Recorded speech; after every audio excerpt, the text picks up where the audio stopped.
Welcome back to the channel, friends.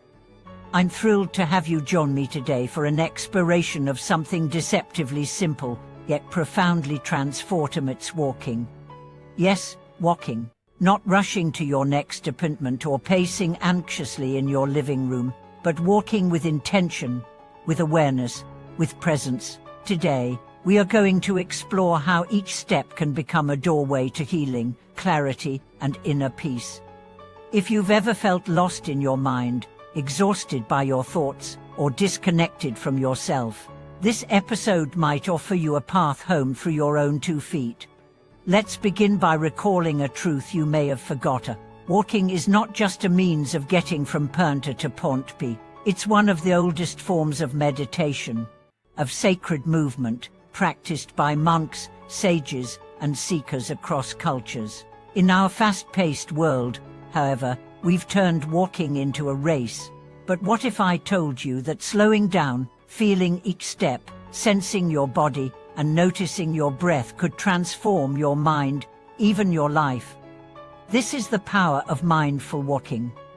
And in this episode, we are not just going to talk about it, we are going to embody it. So take a breath, set aside your to-do list, and let me take you on a journey 1 step at a time.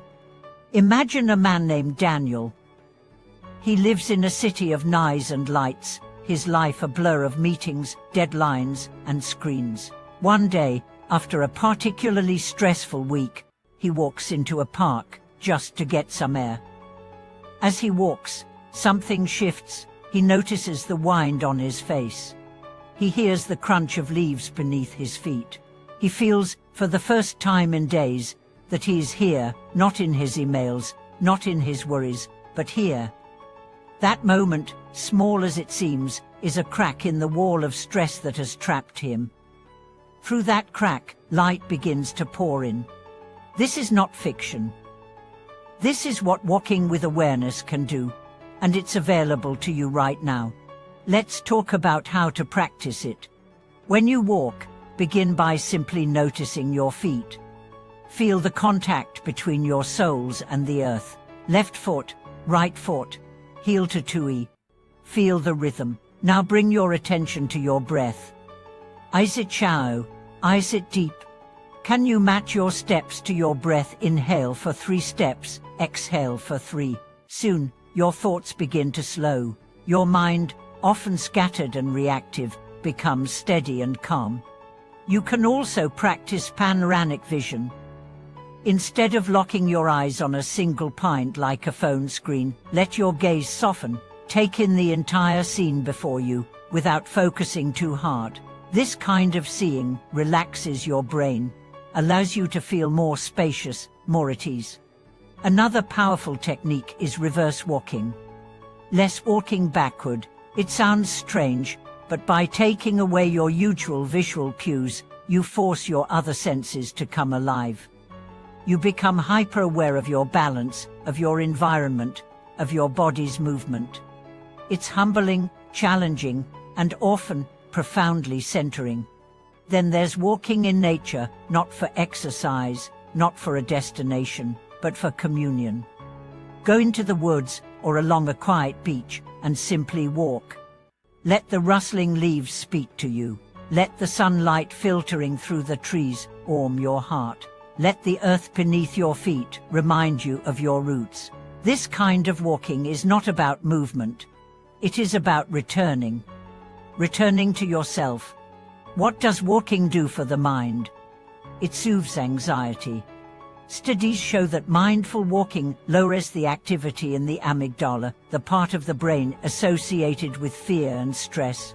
That means less reactivity, less tension. Walking also enhances focus. When we are caught in a loop of overthinking, we often feel paralyzed, but mindful movement disrupts that loop. It brings us back to our senses, to now, and in this now, we become clear again. Creativity blooms in motion.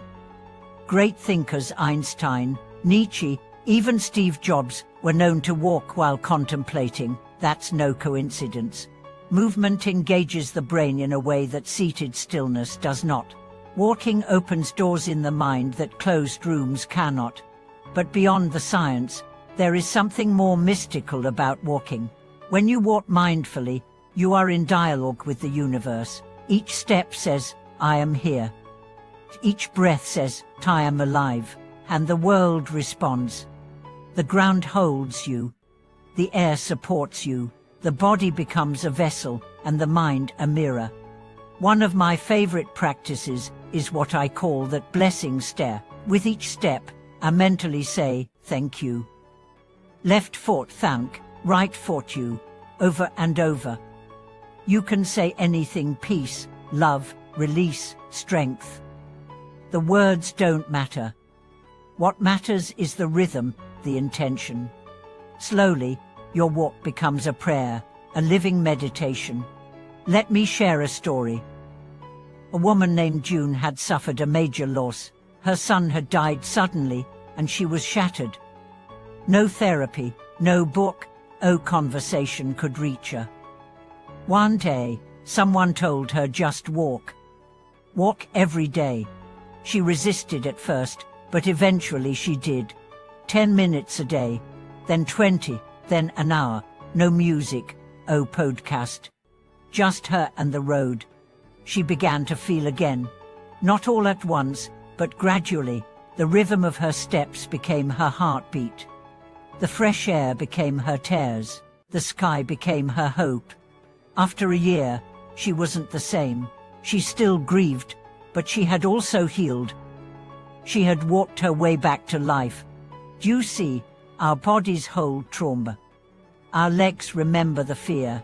Our feet carry the weight of unspoken pain. And when we walk, we begin to release it. Not through words, but through motion. We let the earth absorb our sorrow.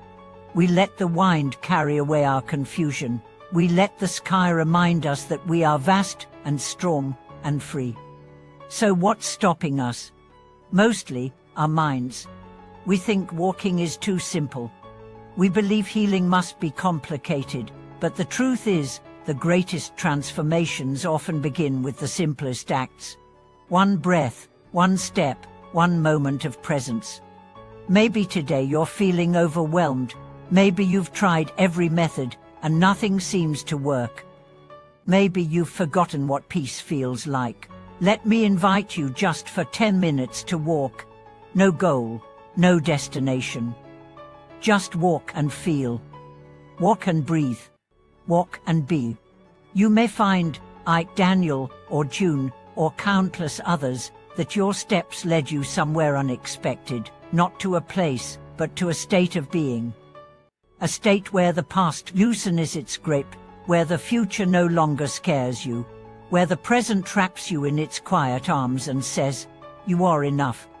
As we come to the end of this journey, I want to leave you with a challenge. Reclaim your walk.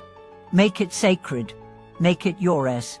Let your feet guide you home, not just physically, but emotionally, spiritually. Whether it's in the city, the forest, your backyard, or even your living room, let each step be a declaration: I am healing. I am here. I am whole. And if this video touched you, if it reminded you of something true, something real, I invite you to share your story in the comments. Have you ever walked through grief, through anxiety, into clarity? I want to hear from you. Your words may be the steps someone else needs to begin their own journey. Don't forget to like, subscribe, and share this with someone who might need a path back to themselves. Thank you for watching this video.